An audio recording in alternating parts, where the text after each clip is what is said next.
All right. Okay. So you're giving me credit for being a couple hours ahead, but I feel like we're probably all in the same position in the sense that this is unfolding very, very quickly.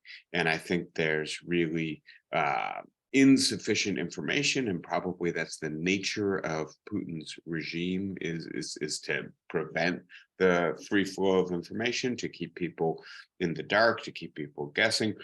But clearly, there is turmoil and insecurity and rebellion enveloping Russia right now. And obviously, the big question internal to Russia is whether this is a substantial enough threat to actually potentially disrupt or even overthrow Vladimir Putin's regime, whether this will be a rebellion that might take hold and might unfold over a period of weeks or even months, or whether this is a relatively small group. As you know, this is Yevgeny Prigozhin's Wagner group, and it appears right now they only have about 25,000 troops inside Russia.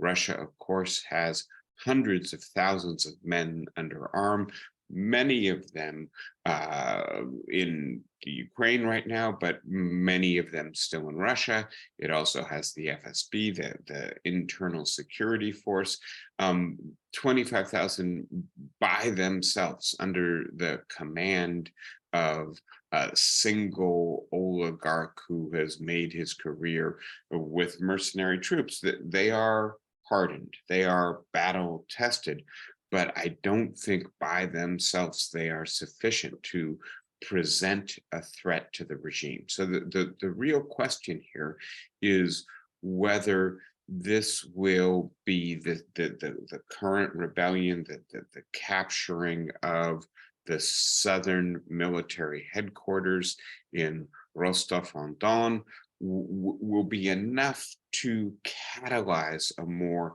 general rebellion against Putin's regime, whether other oligarchs, other powerful individuals without whom Putin's regime doesn't function, will also turn against the regime, whether the military and the special police will remain loyal to Putin.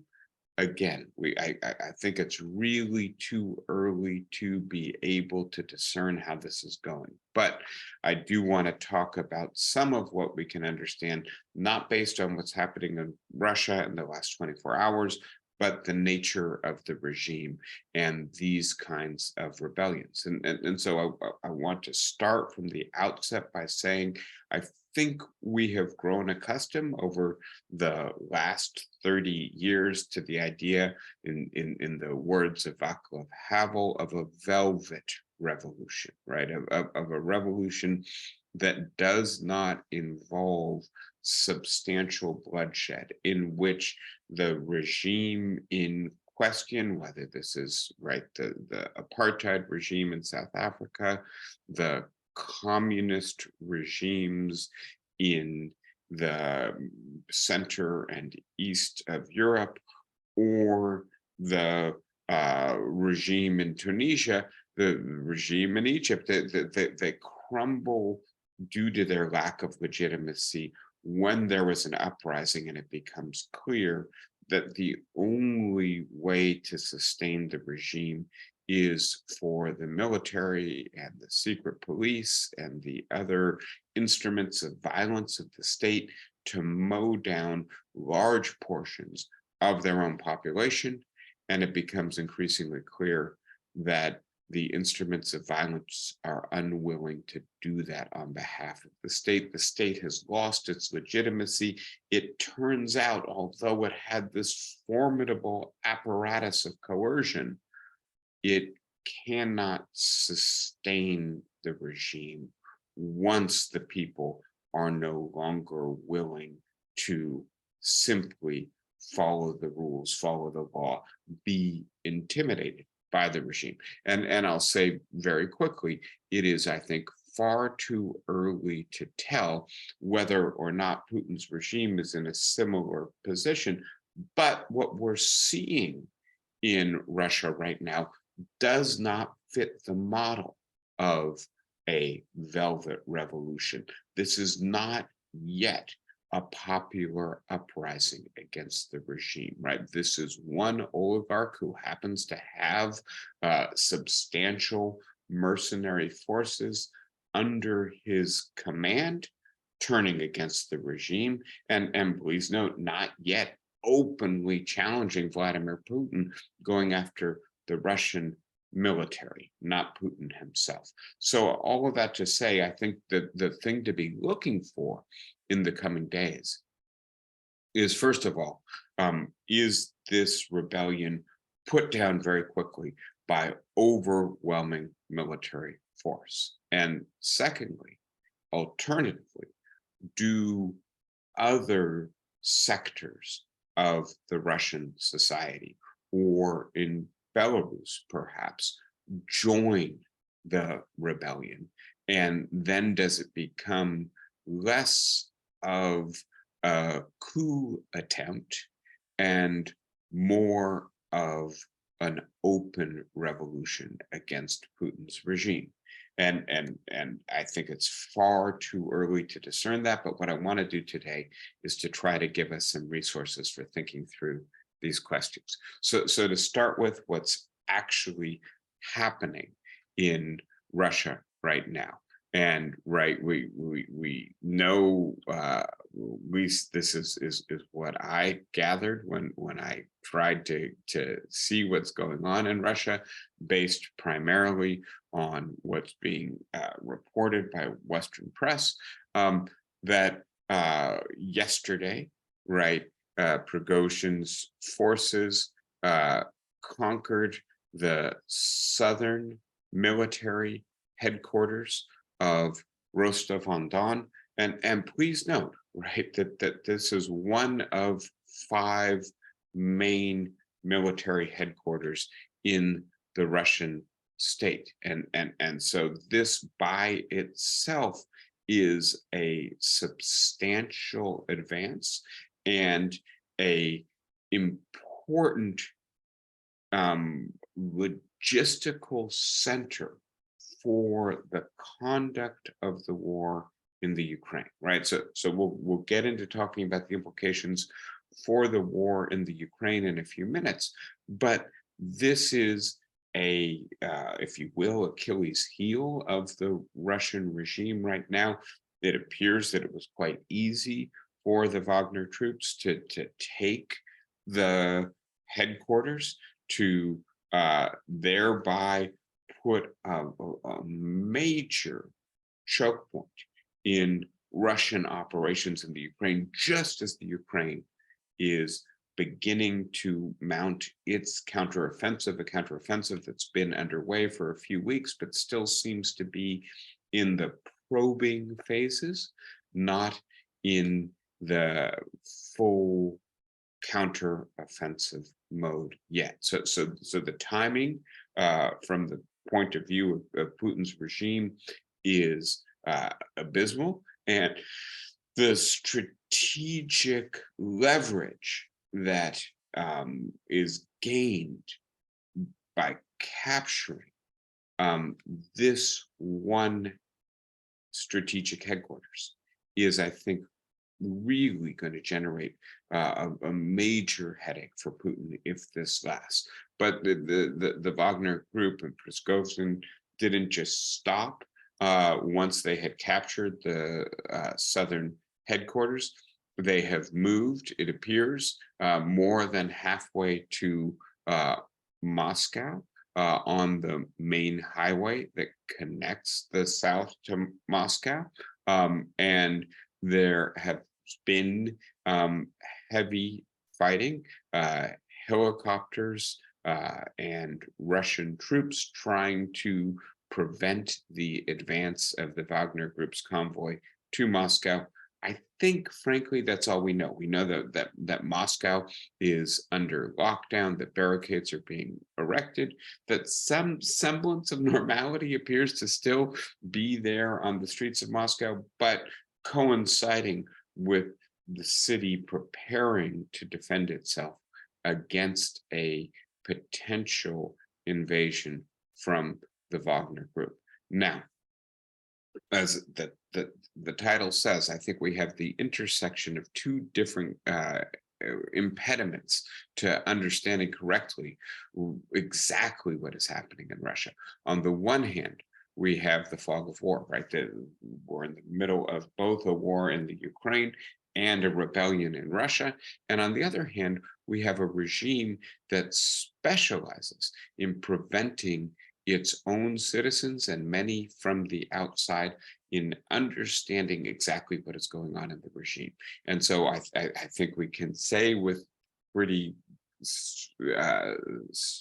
great confidence that, right, Rostov-on-Don has been captured, that the convoy is heading north. Yesterday, I think along with some other people, were wondering whether this might have been a feint, might have been something orchestrated by Putin.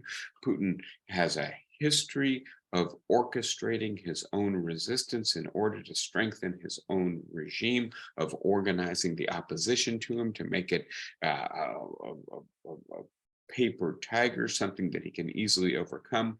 But it does not appear, based on what we're seeing today, that this is Putin's own doing. It does appear that this really is a rebellion. So with that said, let me pivot for a moment to what's happening in the Ukraine. And as always, please feel free to ask your questions, raise your comments whenever you want.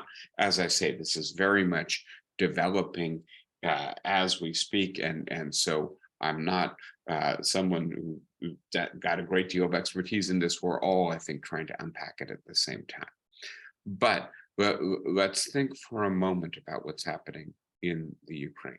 And so it seems that the Ukrainians have begun to launch their counteroffensive, and that the counteroffensive is currently unfolding in 3 different places, in the south, in the Zaporizhzhia region, and this would be extremely important if it were to succeed, because you can see on this bigger map, which I'll talk about in a moment, if they were to push south, right, they could potentially disrupt the connection of Russian forces from the Crimea, where they've built up their largest staging base, and the railroad lines that run from Russia into the Ukraine, that would cut off the troops in the far east and the north from easy resupply, and it would give the Ukrainians both control of territory that they could then much more easily shell or attack the bases in the Crimea, and the bases resupplying the troops in the east. Yes, David, we're not seeing the maps. We still saw only the your first page. How bizarre. Okay, thank you for letting me know. First page meaning the title, or the title, and over on the left-hand side it was showing all of the upcoming slides, but we only saw the title page. At least I only saw the title page. Is that true for other people as well? Yes. Yes. Okay, so something is not working correctly. Let me see if I can fix that, because it certainly looks to me like I'm advancing through my slides. Give me a second. Take 2.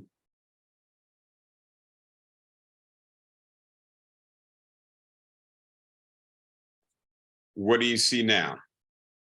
That's better.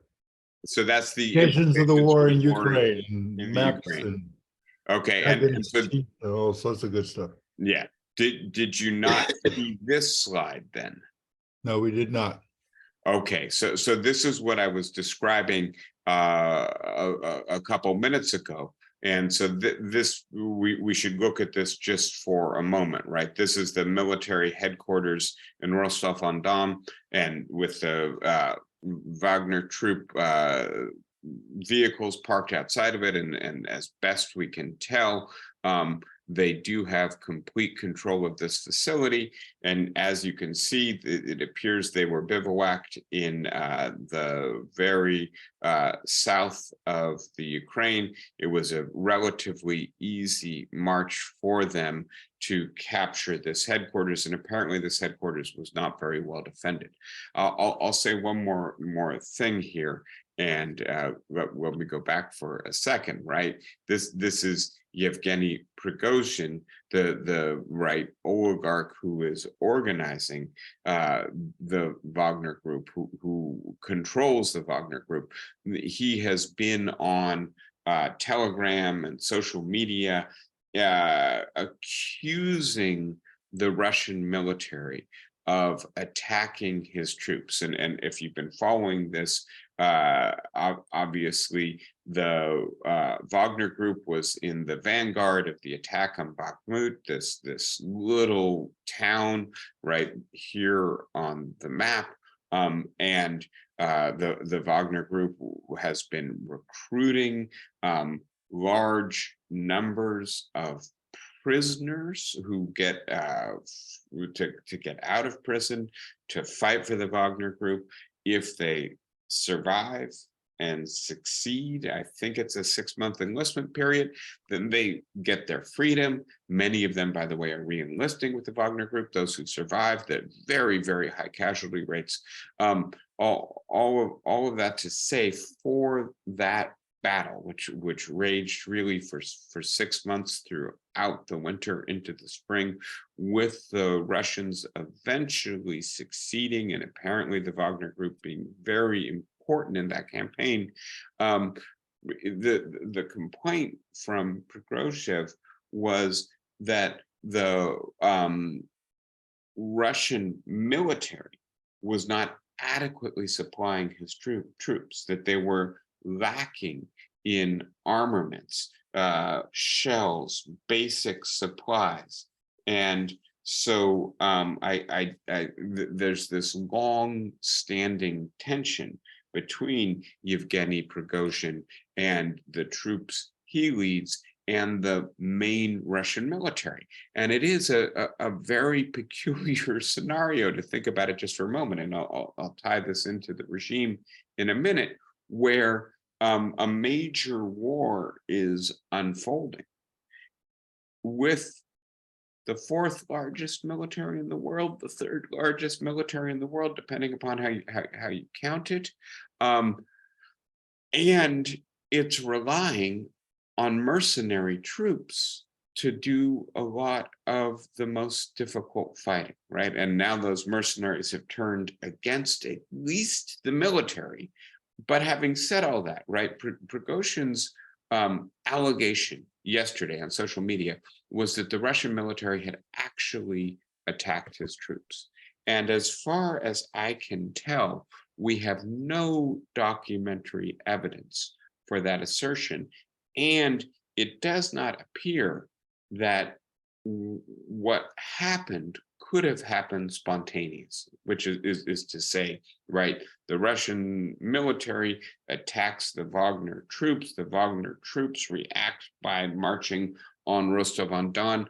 This is the kind of thing that, in terms of logistics, planning, and implementation, does not occur in a single day, right? So it does appear that this attack was planned, premeditated.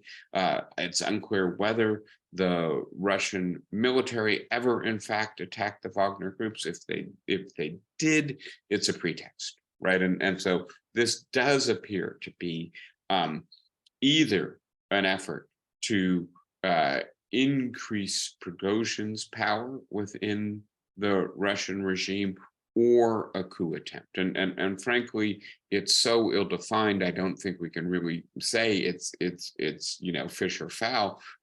It is an assault on the Russian military and perhaps the Russian regime. And then I was pointing out to you very quickly, right, again, 24 hours, this column of armed vehicles and troops have moved from Rostov-on-Don all the way up to about 2/3 of the distance to Moscow. I think this is about 600 miles. So they've already progressed almost 400 miles with some heavy fighting along the way. But so far as I know, they haven't been stopped or reversed.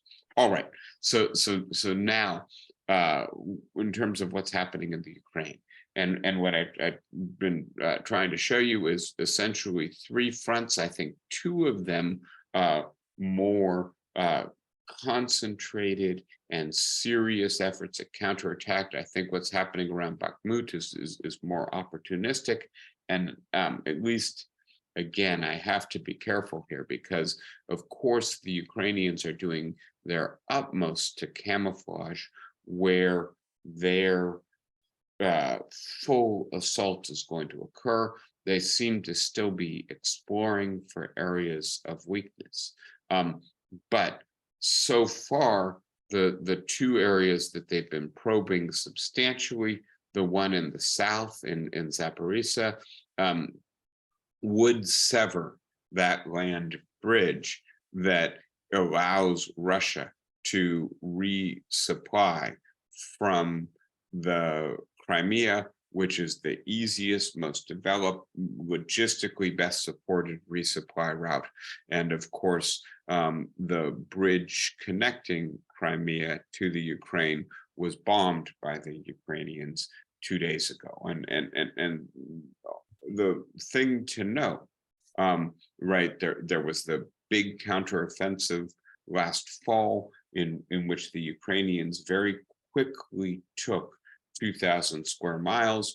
One of the metaphors that was used to describe this is that the Russian military was so brittle that as soon as it was hit by the Ukrainian military, it simply crumbled. Right, they turned very quickly and ran away, abandoning their equipment, their fortifications, and so the Ukrainians were able to advance very quickly. This does not appear to be the case. They're quite the opposite, and that's why I've got right the general map, satellite imagery, the larger map in terms of this long line of fortifications that the Russians have now built to exactly anticipate and prevent this counteroffensive from succeeding.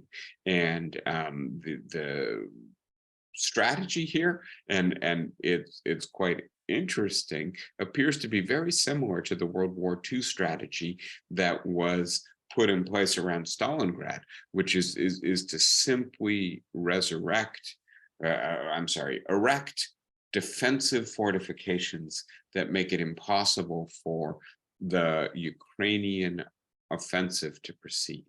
And so dragon's teeth, right? These are large concrete barriers that essentially impede a tank or a armored troop carrier from making any progress. And then we have anti-vehicle ditches, dug in trenches, and the trenches appear to be actually fortified with steel or iron and concrete.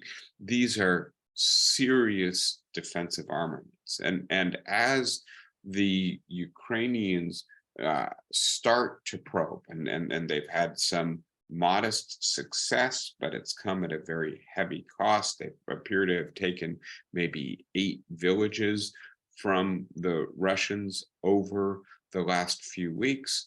But the further forward the Ukrainians move, they move into the bombardment zone, into the artillery range of the Russian guns, and out of the protective range of their own artillery.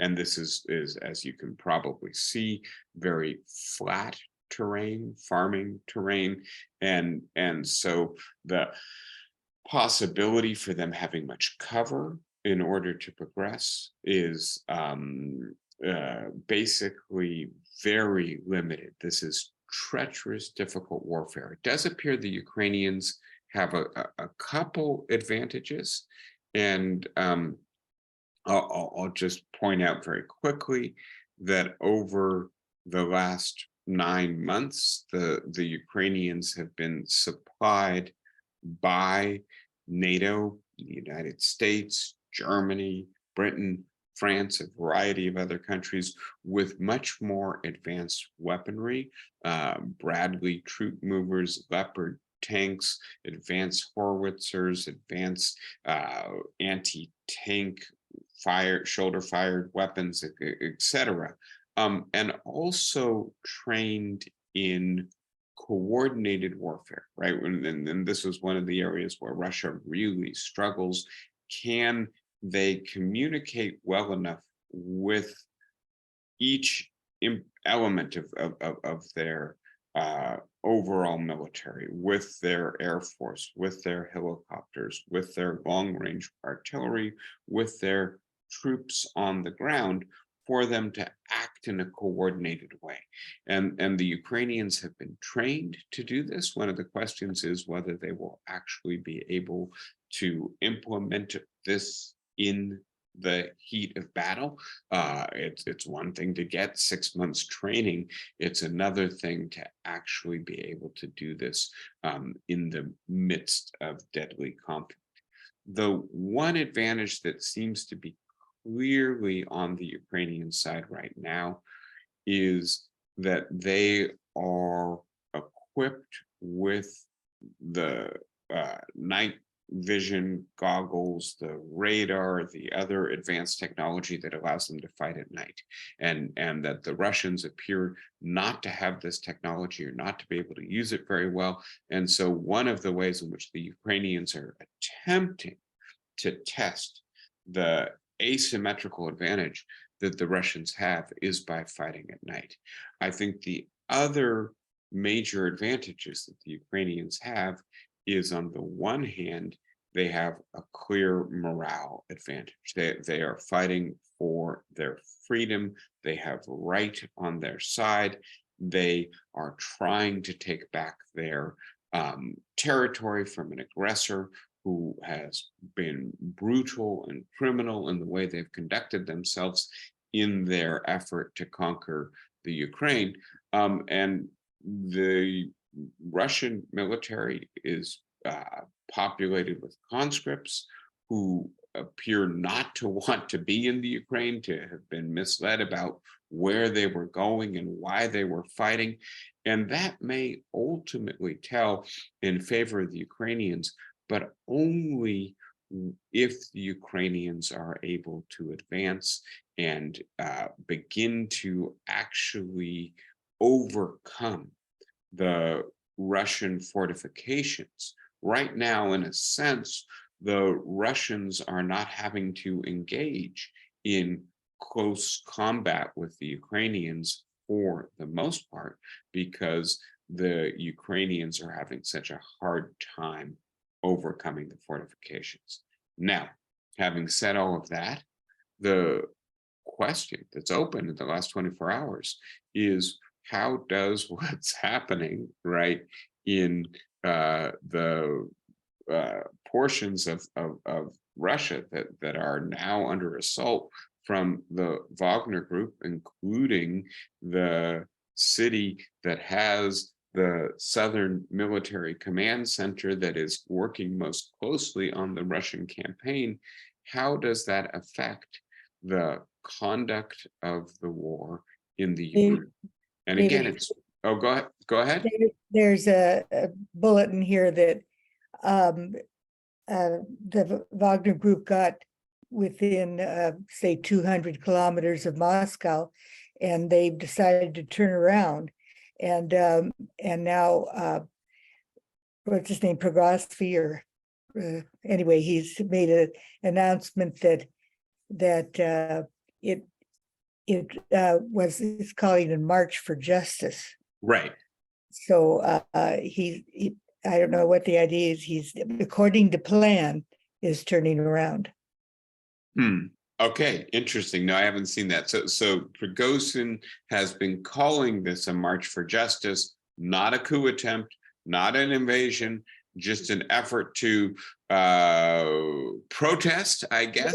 Bring attention to that it's not been fair to him or something. I don't know, but maybe he had been calling for the Russians to join him. Maybe there aren't any men left to join. Who knows? Yeah, well, thank you for the update, Renee. And obviously this is all unfolding very quickly. 200 kilometers, that's pretty close, right? And 120 miles, yeah.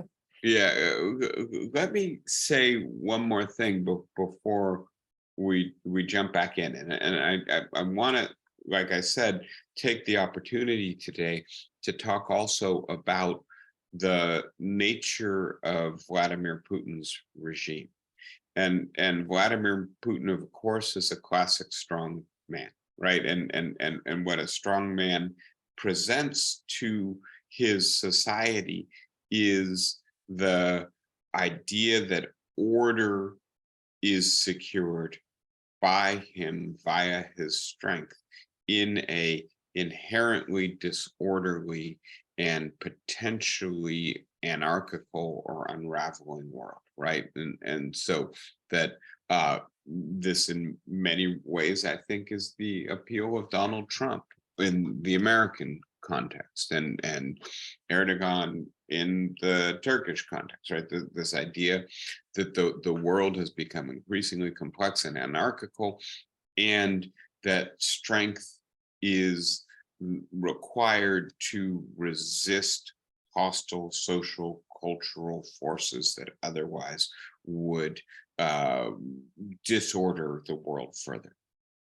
And it seems to me that when a column of armored vehicles can get within 200 miles of Moscow, it becomes harder to make the case that you are strong and have the capacity to impose order on your disorderly world. And in particular, it seems like the war that you've started, and please note that Yevgeny Prigozhin, in his social media post yesterday, was very clear. There's no threat to Russia from the Ukraine. This whole thing is a pretense, that the idea that this is somehow a vainglorious campaign, an unnecessary campaign, an expedition for enrichment and aggrandizement, but not a security-based campaign, when that then begins to spill back into Russian territory, right? As it has more and more. The Ukrainians now have the armaments to begin to attack the supply infrastructure on the Russian side of the border. And now, right, the Wagner group has invaded Russia. It does seem to me that this further punctures the veneer of strength that is essential to Putin maintaining his regime.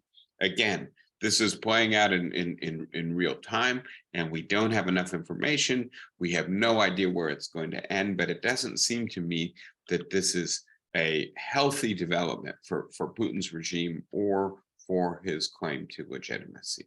So I was mentioning that the Ukrainians have all these new armaments, that the Russians are really dug in, that until the Ukrainians are successful at puncturing some of the Russian defenses, until they can break through, and they're still probably 20, so when I show, right, the dragon's teeth and the trenches, and the various fortifications, the Ukrainians in their push are still about 20 miles from reaching the most daunting fortified areas that the Russians now control. It's not going to be until they breach them, they can't just reach them, they have to push through them, that we will have a real sense for not just the ability of the Russians to defend these fortifications. That's primarily long distance warfare, sending shells to try to keep the Ukrainians from advancing, but whether, if the Ukrainians are able to breach these fortifications, then a replay of what happened last fall might occur. Some analysts anticipate that that's the case. So what's absolutely imperative for the Ukrainians to do if they want to succeed is find the weak places in this wall that the Russians have created, that the Russians are trying to give the impression doesn't have a chink. There's no place for the Ukrainians to push through. The Ukrainians have to either find some place that is less well fortified, or else figure out how to get through the minefields, through the dragon's teeth, over the ditches, and past the constant aerial bombardment. And please note, because they come out from under their own protection, the Russians are easier, can use their jets and their helicopters with greater safety. This is going to be a very difficult, very costly campaign for the Ukrainians. The final thing I'll say, it appears that there are 9 Ukrainian brigades that are armed with the most recent Western weapons and have been trained in Germany and Britain and Spain, and that really only 2 of those brigades have seen action so far. So all of that to say, it may take a while longer still before the Ukrainian full force and full potential of the new Ukrainian troops are felt. It's funny, obviously my slides are operating differently than I'm used to. I now want to talk about the Putin regime for a few minutes.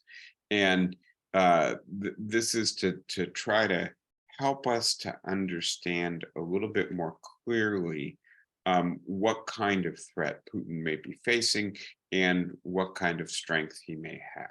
So the term that's used in the political science literature for the kind of regime that Putin heads is a personalistic autocracy, right? And that may sound a bit redundant. The idea is that in an autocracy, there is very little accountability to the people, and clearly the Russians do have show elections every now and then, but anybody who represents a genuine threat to Putin's regime tends to end up in jail or poisoned or thrown out a window, and so no real challenge to the regime, no internal diversity, no heterogeneity to the power structure. All of the power is in the state. That makes it an autocracy.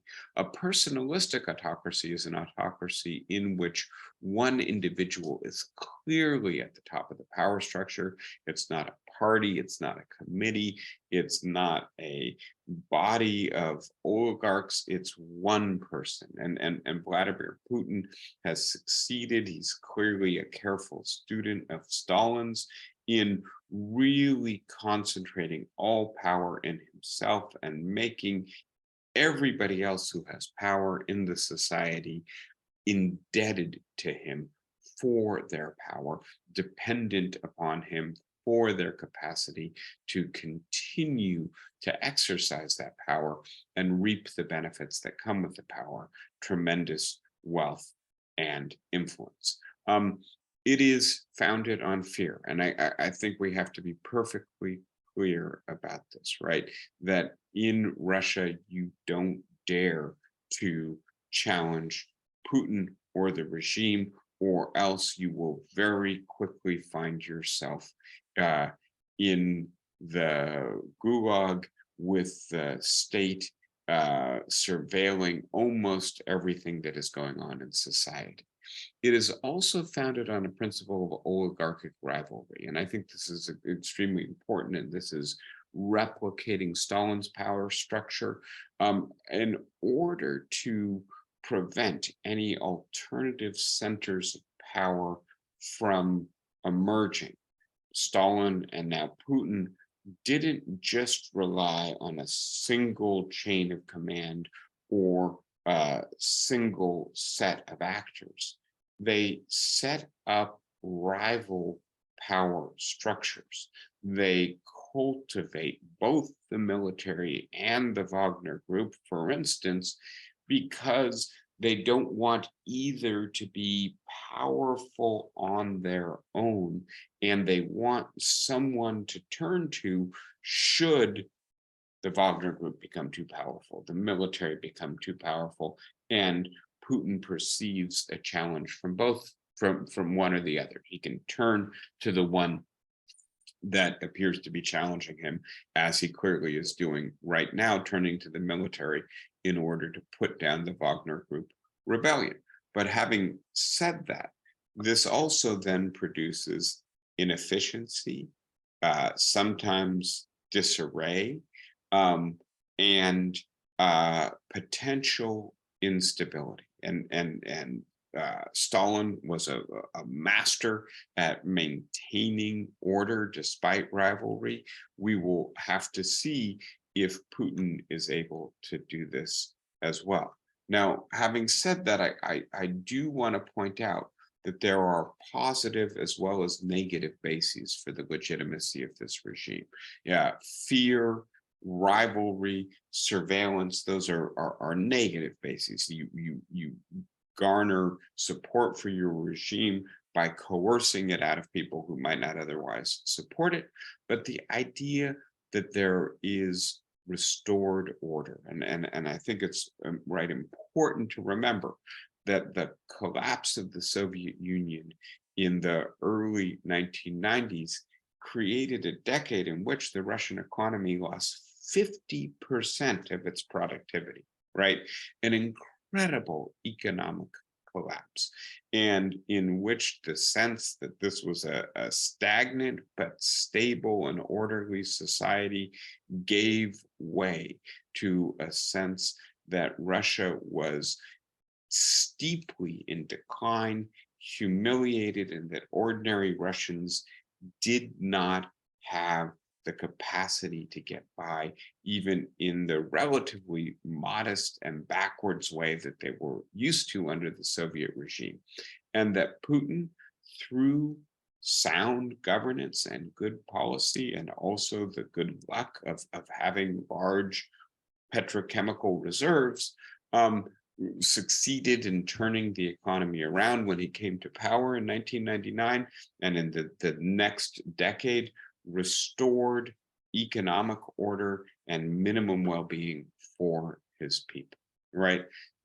So with that background in mind, I want to point out a few limits on this regime type, right? So it's speaking in fairly general terms.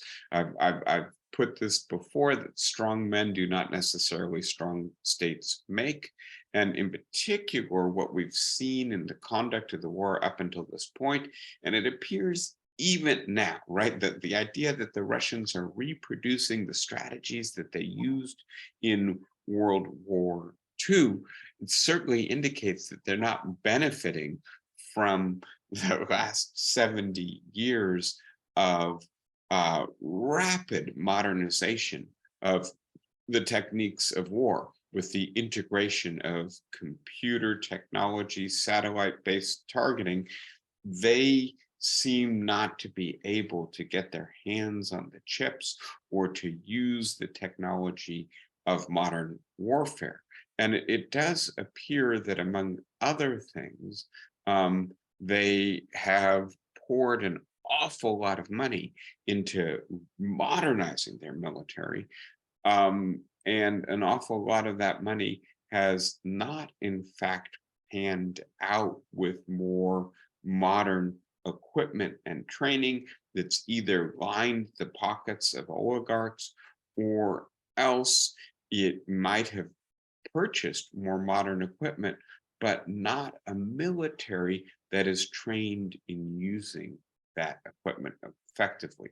So it does appear that many of the updated tanks, right, the most recent generation of tanks, to take an example, the troops operating them did not know how to use the protective anti-missile armaments on the tanks. And as a result, the tanks were relatively easily destroyed by shoulder-fired missiles that they were supposed to be protected against, because the Russian enlistees didn't know how to operate those armaments. Speaking more generally about the regime for a minute, one of the things that I think is characteristic of this kind of regime, and Hannah Arendt's classic study of the origins of totalitarianism, I think, captured this very nicely. It's been updated several times, but I think the core insight that autocrats of this type try to shut down the transmission of information. They try to prevent the conditions in which anybody could form an opinion opposed to their own. Controlling the way in which information is transmitted is a very effective way to control the way people think. And the flip side of that is that the autocrat themselves typically works with limited and bad information, in part because the information isn't there. They've prevented it from being formed or gathered. There's not a free press reporting on what's happening in the country. There are not free universities with scholars doing studies or opinion research or collecting data. And even if people are expressing ideas that might be relevant, they're not sharing them in ways that allow them to get back to the regime. In addition to that, typically an autocrat intimidates their subordinates, and so the information they're given is the information that the subordinate thinks they want to hear, not the information that is the most accurate or they need to hear. Now, in addition to that, there's what's sometimes called the autocrat's dilemma.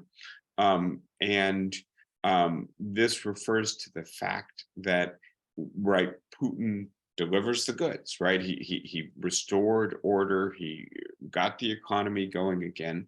But the idea of consent secured on this relatively minimum basis, we're going to give you the goods and just ask for your passive obedience, seems insufficient to motivate a more active kind of legitimacy, patriotism, loyalty, willingness to sacrifice. And so one of the questions has been, will the Russian troops actually do what they need to do? And it does appear one of the reasons they've been relying on the Wagner group is that the Wagner group is better at motivating and mobilizing its mercenary soldiers than the Russian military is in motivating its own soldiers.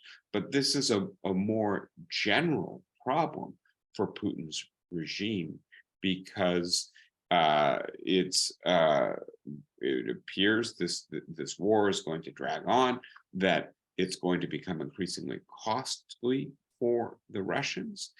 And the question of whether or not, on the basis of basically passive obedience, do what you're told and you will get minimally decent standard of living, that's not enough to sustain a wartime economy, a wartime level of mobilization, the sacrifices and costs that war involved.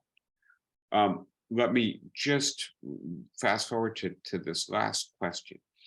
Is this a war of choice or a war of necessity? And here the thing that Hannah Arendt points out, and many scholars have pointed out since her, is that a autocratic, personalistic regime is justified as securing order in a disorderly world.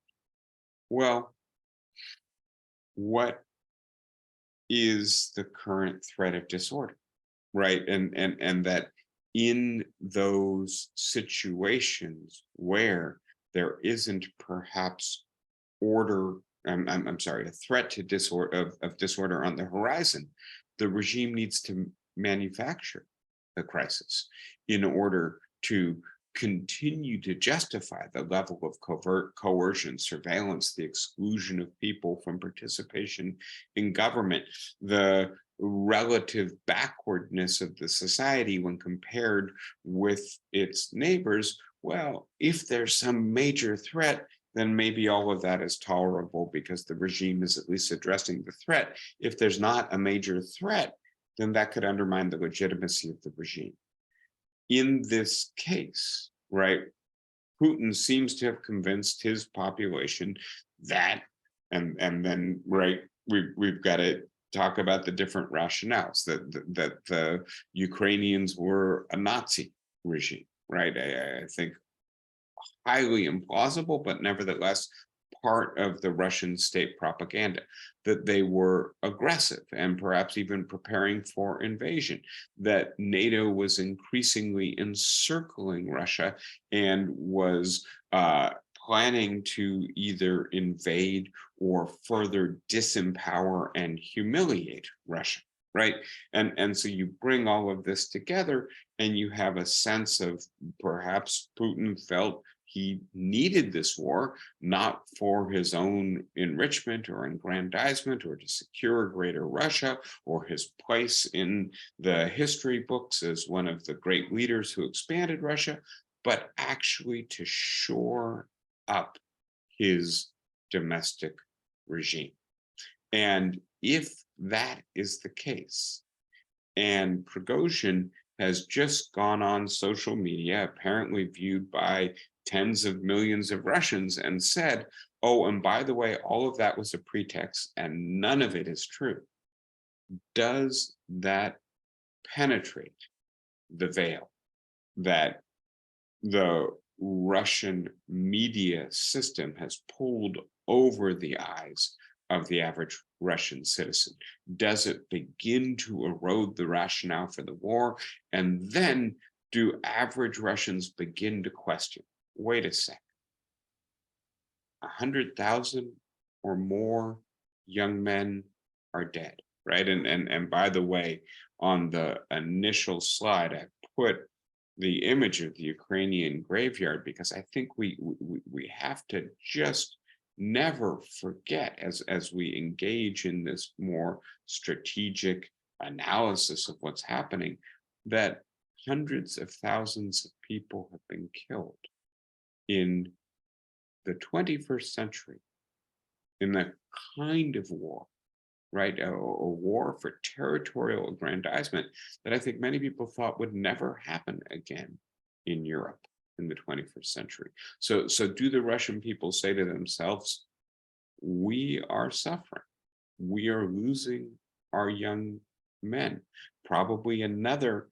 100,000 have been injured, probably several 100,000 have fled. I haven't even begun to talk about today, something we talked about a year ago, the damage to the Russian economy from the withdrawal of foreign investment and technology and trade and sanctions. How successful can Putin be in maintaining the impression that this war is absolutely necessary and that the sacrifices are justified in the current circumstances? Again, I think that's going to be a really important question to be asking as we watch this unfold. All right, so I know I've about used the time, but I really do want to hear your questions, thoughts, ideas. Who wants to start us out or update us if there have been more updates since I started speaking?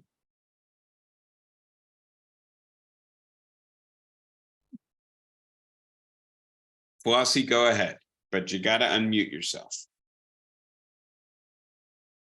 No. There you go. No, you're still muted. Sorry. Try again. There you go. Go ahead. I'm waiting for the pogroms to begin. That's the next step. The rise of anti-Semitism on a grand scale. Probably it won't work because they've lost so many of their Jewish citizens. Yeah. Yes, they've lost their Jewish scientists. So that's. And I want to just elaborate for a second, right? And why pogroms, right? There's this long history going all the way into the first third of the 20th century, right? Including under the Soviet regime, which supposedly was an atheistic communist regime of the persecution of the Jews. And I think that the central idea here is actually very much akin to what's happening with the Russian invasion of the Ukraine, which is identifying a scapegoat, identifying, right, a group who is to blame for the current disorder. And please note that it's not just the Ukrainians, it is the West, right? And it is the decadent, immoral, debauched West, right, who are exporting homosexuality and the decline of religion and traditional order. And this is part of the justification for putting up with a regime that prevents you from gaining the freedom as well as the affluence that comes with the Western model, right? But it turns out, this is, I think, a deep fact of human psychology, that we are inclined to identify outgroups, to divide the world into us and them, and to also deeply inclined to think we are better than them and they threaten us, right? And so for centuries, the Jews played this role because of their obvious religious difference from Christian Europeans. And this allowed regimes, local power structures, to sustain themselves in times of crisis by redirecting, right, aggression and fear onto somebody else. Can Putin succeed in doing this against the West, against the Ukrainians? He clearly has for the last decade. Does this begin to fracture? I'm not sure. You point out, Flossie, that the Jews are no longer in Russia. So too are many of the liberals, many of the elites, many of the well-educated Russians. They've all fled, right? And so the natural source of critical information and dissidence is not there. Bob, is that you with your hand up? Go ahead. Yeah, I just had a thought. If Prigozhin's actions are for real, it would distract Putin from the war in Ukraine greatly, I would think, and would, to very much undermine his efforts there because he's got other things on his plate now. Yeah, and so please note that, right, Prigozhin's troops have been among the most effective fighting troops, right? And I think it's just really important to emphasize that was with an offensive, right? The effort to take Bakhmut, and it appears, that the Wagner troops were active in Syria, for instance, right? And so they are battle tested, at least their elite fighting corps, not their recently enlisted prisoner corps, right? But they have perhaps more experience, more discipline, better morale, better motivation than the Russian military. And so one thing, if the result of this is that the Russians can no longer rely on the Wagner mercenaries on the battlefield, that's already a blow to the Russians, right? But note that the Russian strategy, to the extent that I understand it right now, is to simply withstand by thwarting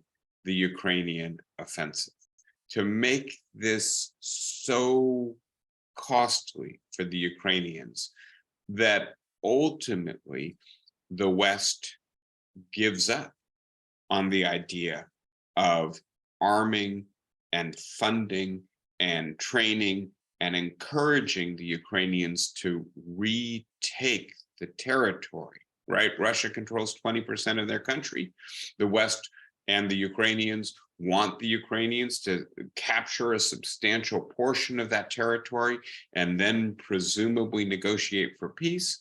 It appears the Russian strategy is to make it so costly and so difficult for the Ukrainians to reconquer territory that ultimately the campaign fails, and then the West decides that they are not going to give another $100 billion of armaments to the Ukrainians, and instead encourages the Ukrainians to sue for peace with the Russians controlling 20% of their territory, right?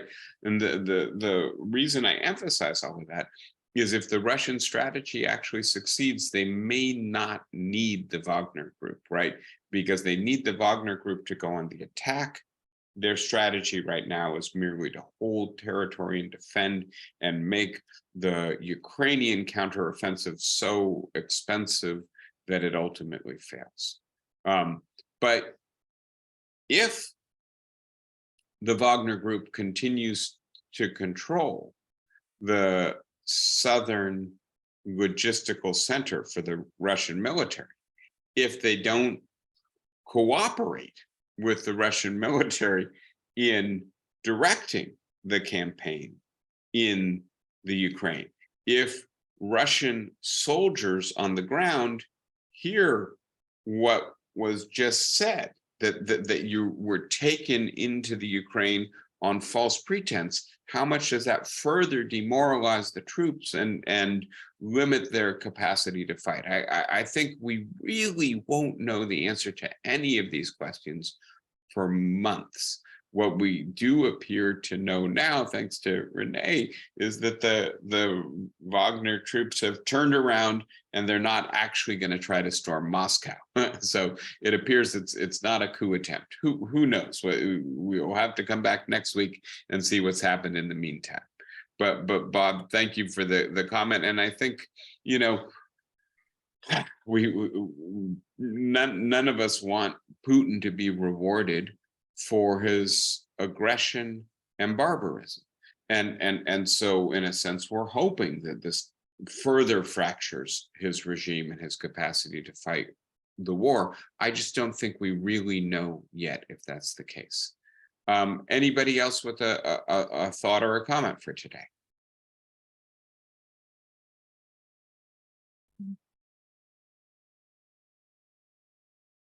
Yeah, All right. Well, I'm not sure.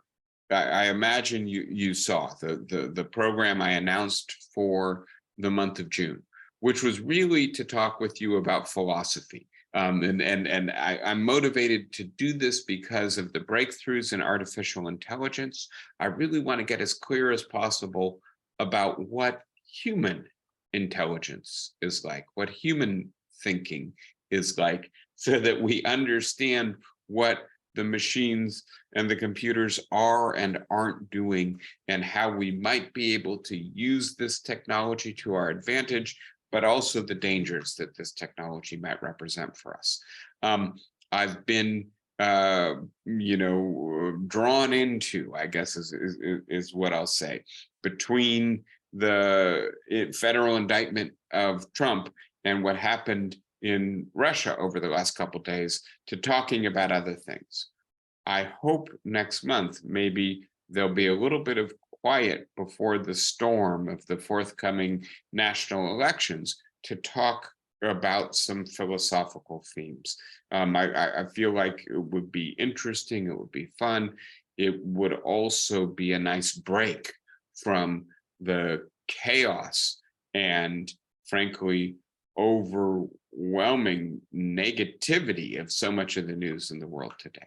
So all that to say, with a bit of luck, we'll move into something quite different in the month of July together. In the meantime, take care, be well, and I look forward to seeing you all next Saturday. Thanks, guys. Bye-bye. Thank you.